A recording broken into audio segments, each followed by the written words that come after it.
एक हर्फ है अल, जिसकी मीनिंग आप इंग्लिश में ले सकते हैं द, या फिर कुछ लोग इसे दी भी कहते हैं। तो द हम किसी भी स्पेशल यानी किसी भी इस्म को, नाउन को हम स्पेशल बनाने के लिए भी यूज़ करते हैं। जैसे एग्जांपल हम कहते हैं द बुक, इसका मतलब है हम किसी एक ख़ास किताब के बारे में यहाँ पर बता रहे हैं। एक डेफिनेट नाउन कहते हैं ना, इस तरह। तो यहाँ पर द बुक क्या है, एक डेफिनेट नाउन है। उसी तरह इंडेफिनेट में आएगा अ बुक, यानी हम इसमें कोई एक किताब की बात करें। यहाँ पर सिर्फ एक किताब की बात कर रहे थे, लेकिन यहाँ पर कोई एक के बारे में बात कर रहे हैं। एग्जाम्पल, कुछ बुक्स रखे हुए हैं और मैंने आपसे कहा कि बुक, कोई एक बुक दे दो, तो आप उसमें से, उन सारे बुक्स में से आप कोई भी उठाकर मुझे दे दोगे।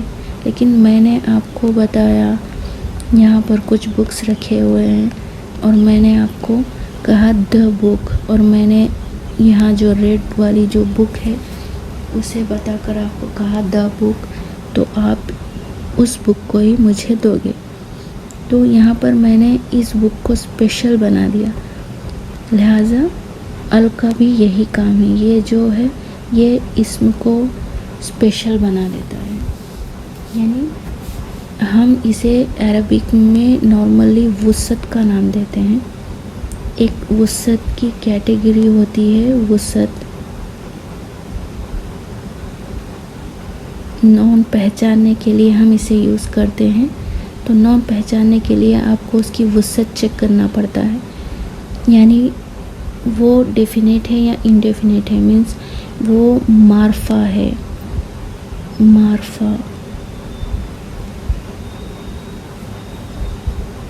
मारिफा यानी पहचाना हुआ भी आप कह सकते हैं।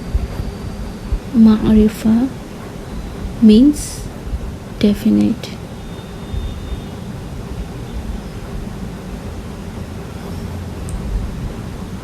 और नेक्स्ट है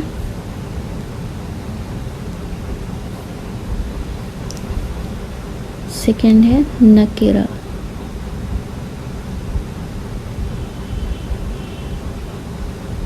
नकीरा, मारिफा, नकीरा, इंडेफिनेट।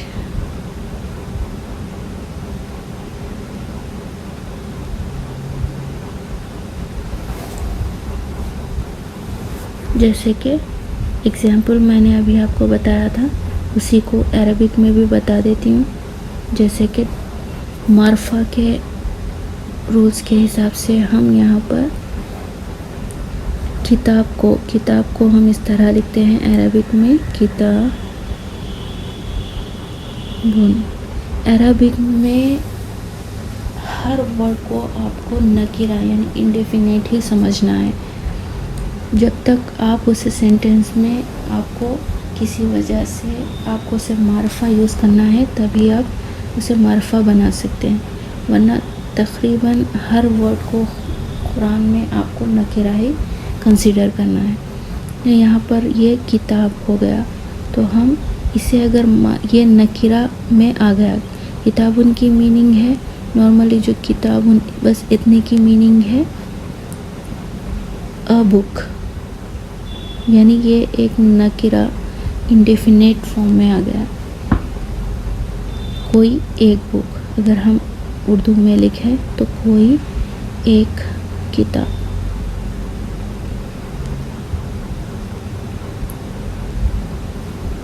बट अगर इसी किताबुन को नकीरा का जो एक्चुअल जो निशानी है वो है तनवीन। तनवीन मैंने अभी तक आपको बताया नहीं था, अभी बता देती हूँ। तनवीन, तनवीन किसे कहते हैं?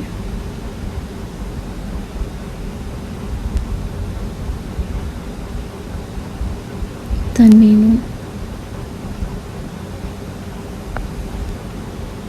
तनवीन जिस तरह हम उर्दू में दोहरी हरकत को कहते हैं ना, जैसे डबल फतह, डबल कसरा एंड डबल दम्मा, इनको हम इस तरह भी लिख सकते हैं और इस तरह भी। तो ये है तन्वीन। जब भी आएंगे आखिरी हर्फ पर नून साकिन के साथ आपको उस वर्ड को प्रोनाउंस करना पड़ेगा, जैसे कि इसे इंग्लिश में न्यूनेशन भी कहते हैं, यानी साकिन वाला नून आपको इसके अंदर ऐड करना पड़ेगा। जैसे कि एग्जांपल मैं यहाँ पर लूँ, अगर जीम, तो इसके ऊपर अगर मैंने डाला दो फतह, यानी फतहतैन, हम दो फतह को कहेंगे फतहतैन। तो यहाँ पर इस वर्ड को हम कैसे पढ़ेंगे? जन, जो जीम एंड नून के साथ, जीम फतह एंड नून साकिन, यह हो जाएगा जन।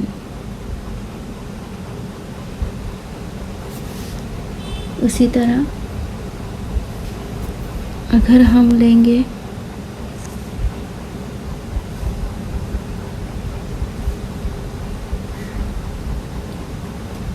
जीम के नीचे दो कसरतैन, कसरतैन, हम इसे अरबिक में इस तरह लिखते हैं। कसरतैन की मीनिंग है दो, दो जो कसरा है उसे हम कहते हैं कसरतैन।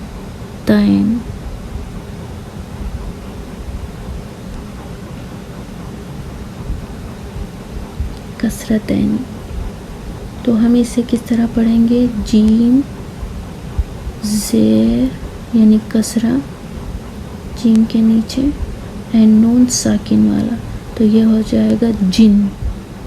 उसी तरह जीम के ऊपर अगर हम दो दम्मतैन डालेंगे तो हम इसे किस तरह लिखेंगे? जीम नून साकिन, जीम के ऊपर दम्मा, तो हम इसे पढ़ेंगे जुन। यह हो जाएगा जिन और यह हो जाएगा जुन। तो ये थे तन्वीन, जिसे हम इंग्लिश में न्यूनेशन भी कहते हैं। तो यहाँ पर ये जो तन्वीन है, यानी दो ज़बर, दो ज़ेर, दो पेश, यानी फतहतैन, कसरतैन एंड दम्मतैन, ये तीनों अगर आपको किसी इस्म के आखिर में दिख जाए, इस्म मीन्स नॉन को हम कहते हैं, इसके रिलेटेड मैं आपको इंशाल्लाह आगे समझा दूँगी। अभी बस इतना समझ लीजिए, इस्म मीन्स नाम को कहते हैं, किसी भी नाम को, नॉन जिसे हम इंग्लिश में नॉन कहते हैं, नॉन को कहते हैं। तो किसी भी इस्म के आखिर में अगर आपको तन्वीन दिखाई दे तो आप समझ जाना कि वसत के हिसाब से ये नकीरा है। वसत के हिसाब से ये नकीरा है। इनकेस तन्वीन आपको ना दिखाई दे, दैट मीन्स वो मारफा में आ जाएगा। कुछ एग्जेप्शंस होते हैं, उस वक्त आपको वो किस तरह होते हैं वो मैं आपको आगे बता दूँगी। तो अभी हम वसत के रिलेटेड थोड़ा सा और जान लेते हैं, क्योंकि हुरूफुल कमरिया एंड हुरूफुल शम्सिया को समझने के लिए आपको थोड़ा सा वसत के बारे में मालूम होना ज़रूरी है। लिहाजा वसत हम यहाँ पर ले लेते हैं। वसत किसी भी इस्म को मीन्स नॉन को, नाम को पहचानने के लिए आपको वसत का पता चलना भी बहुत ज़रूरी है। तो वसत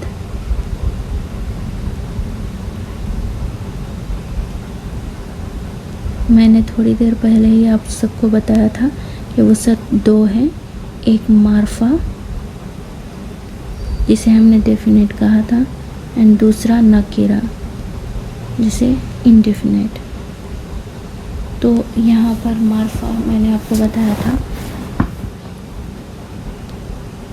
कि इसके साथ ज़्यादातर इसके कुछ कैटेगरीज होते हैं, उन्हीं कैटेगरी में से एक कैटेगरी में अल जो है ये हर्फ आता है।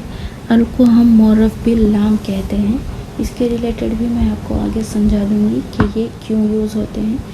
अभी बस इतना समझना ज़रूरी है कि अल किसी भी नकीरा इस्म को यानी मीन्स आम नाम को स्पेशल नाम बनाने के लिए यूज़ होता है।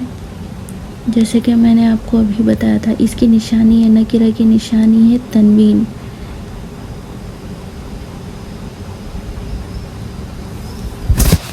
तो किसी भी इसम को, जैसे कि मैंने अभी यहाँ पर थोड़ी देर पहले किताब लिया था, अभी मैं कलम लेकर आपको बता दूँगी। कलम, कलमुन या कलमन,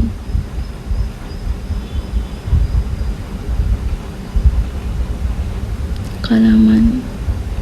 आप देख सकते हैं यहाँ पर मैंने एक चीज़ जो की है, यहाँ पर कलमुन में मैंने मीम के बाद अलिफ नहीं लिया, लेकिन कलमन में लिया है। तो ये एक कायदा है, एक रूल है कि आप फतहतैन के साथ अलिफ को कंपलसरी जो है ऐड करेंगे। सिर्फ दो ही वजूहात में फतहतैन के साथ अलिफ नहीं आएगा, और वो होगा या तो किसी इस्म के आखिर में आपको अलिफ और हमज़ा आ जाए, जैसे समाउन, सॉरी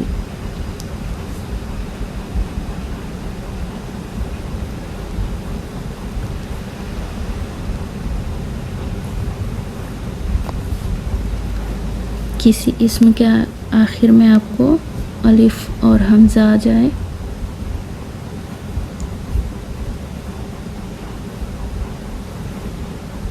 या फिर गोलता जिसे हम ताए मरबूता कहते हैं,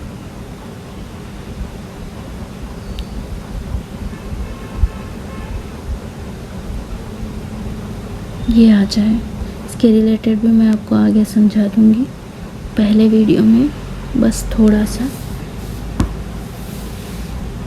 तो यहाँ पर ये समझ लीजिए कि ये कायदा है।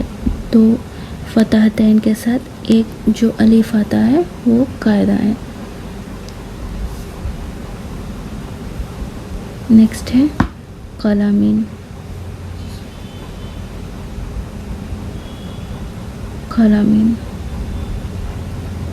तो ये सारे जो है ये नकीरा कंसीडर होंगे, मीन्स इसकी मीनिंग होगी अ पेन, कोई एक पेन, कोई एक कलम, कोई एक, आपको इसमें पता नहीं है कौन सा है। और मारफा का जो निशानी है, मारफा की एक, इसके 7 कैटेगरीज है मारफा पहचानने के, लेकिन वो अभी नहीं बता सकते क्योंकि आपको उसके रिलेटेड थोड़ा सा ग्रामर और जानना पड़ेगा। तो लिहाजा अभी मैं सिर्फ उसकी जो एक कैटेगरी है मुअर्रफ बिलाम, उसके रिलेटेड बताऊंगी। किसी भी नकीरा इस्म को मारफा किस तरह बनाते हैं। किसी भी नकीरा इस्म को मारफा बनाने के लिए उसके आगे आपको, जैसे कि यहाँ पर कलामुन है, इसके आगे आपको अल लगाना पड़ेगा, अल। तो अल की एक शर्त है, जब भी अब आप अल लगाओगे तो उसके बाद यहाँ पर जो तनवीन आपको नकीरा की जो यहाँ पर तनवीन लगी हुई होती है, उसमें से आपको एक जो है आपको एराब, यानी इसका एराब हल्का करना होगा। अगर फतहतैन है तो एक फतह को आप उसमें से हटा दोगे, अगर कसरतैन है तो एक कसरा को हटाओगे, और दम्मतैन है तो एक दम्मा को हटा दोगे। तो यहाँ पर दम्मतैन थे इसलिए मैं एक दम्मा को मैंने हटा दिया, उसे हल्का एराब में कन्वर्ट कर दिया। तो यहाँ पर अल के साथ ये रूल कंपलसरी है। तो अल के साथ आपको तनवीन नहीं आती, यह बात आप अच्छे से याद रखें। तो ये हो गया अल कलमू, अल कलमू जिसकी मीनिंग है द पेन। यहाँ पर हमने पेन को स्पेशल बना दिया। पेन एक नाउन है, लिहाजा हम इसके साथ हमने अल को यूज़ किया, तो ये द पेन हो गया, यानी कोई एक स्पेशल पेन। जैसे कि मैंने थोड़ी देर पहले बुक्स के बारे में बताया था, अभी पेन के बारे में बता रही हूँ। तो यहाँ पर जैसे कि मैं यहाँ पर ये जो पेन है इसे मैंने बताकर कहा कि द पेन द अल कलम, तो आप इस पेन को ही दोगे क्योंकि मैंने इसे स्पेशल कहा है कि ये पेन। तो नकीरा एंड मारफा यानी वुसअत किसे कहते हैं ये आपको पता चल गया। अब इसे हुरूफुल कमरिया एंड हुरूफुल शमसिया में किस तरह यूज़ करते हैं ये हम देखेंगे। यहाँ पर देखिए हुरूफुल कमरिया एंड हुरूफुल शमसिया। हुरूफुल कमरिया मैंने कहा था कि हुरूफुल कमरिया जो ऑरेंज में है हम उन हर्फ को कहेंगे। तो इसमें से जो एक वर्ड है मैंने यहाँ पर लिया है, यहाँ पर अल के साथ हम इसे देखते हैं ये किस तरह यूज़ होते हैं। अल, अब ये ऑरेंज में है लिहाजा हम ऑरेंज में ले लेंगे। अल इल्मु,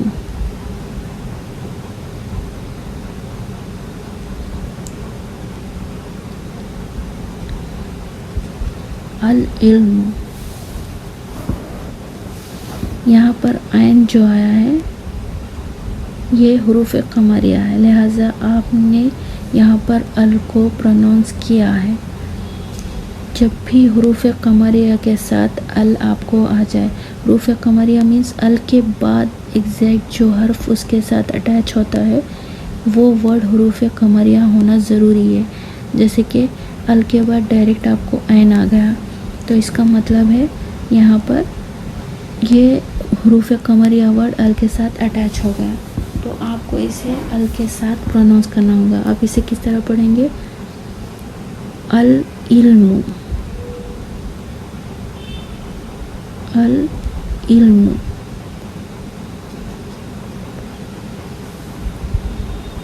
ये हुरूफ कमरिया को प्रोनाउंस करने का तरीक़ा है। उसी तरह हुरूफ शमसिया, हुरूफ शमसिया जो ब्लू कलर में हमने लिए थे अल के साथ हम किस तरह प्रोनाउंस करेंगे। ये है अल, हमने इसे ब्लू में लिया था लिहाजा यहाँ पर ब्लू ही यूज़ कर रहे हैं। जैसे कि सीन को हम लेते हैं तो यहाँ पर समक, समक, तो यहाँ पर हमने अल के साथ उसके बाद एग्जैक्ट जो यहाँ पर वर्ड आया है वो है सीन। अल के साथ नेक्स्ट जो आया है सीन आया है यानी हुरूफ शमसिया।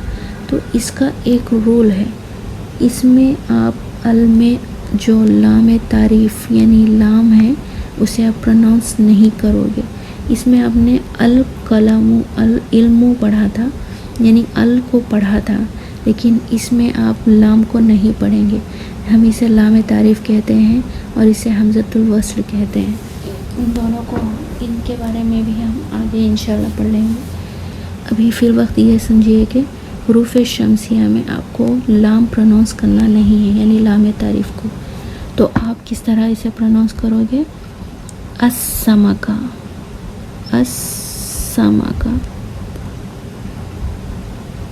तो आपको डायरेक्ट इस हमज़तुल वस्ल के बाद इस सीन के पास जाना है यानी हुरूफ शमसिया के पास, और उसे शद के साथ प्रोनाउंस करना है। जो भी आप शमसिया वर्ड यूज़ करेंगे उसके ऊपर, ये नॉर्मली समका था, ये वर्ड सिर्फ समका था। समका मीन्स फ़िश। आपने इसके साथ अल को आगे लगाया तो हम अल में लाम तारीफ़ नहीं पढ़ते क्योंकि इसके बाद अल के बाद जो सीन आया है वो हुरूफ शमसिया है। तो आप इसे पढ़ने के लिए, इसकी आसानी के लिए यहाँ पर शद लगाएंगे तो ये हो जाएगा अस्समका। तो आज के वीडियो में बस इतना ही। अगर कुछ गलतियाँ हो जाए तो माफ़ कीजिए और कमेंट में लिखिए कि क्या गलती हुई। इंशाल्लाह कोशिश करूँगी कि आगे वो गलती ना हो। तो मिलते हैं नेक्स्ट वीडियो में इंशाल्लाह। अल्लाह हाफ़िज़, जज़ाकल्लाहु खैरन।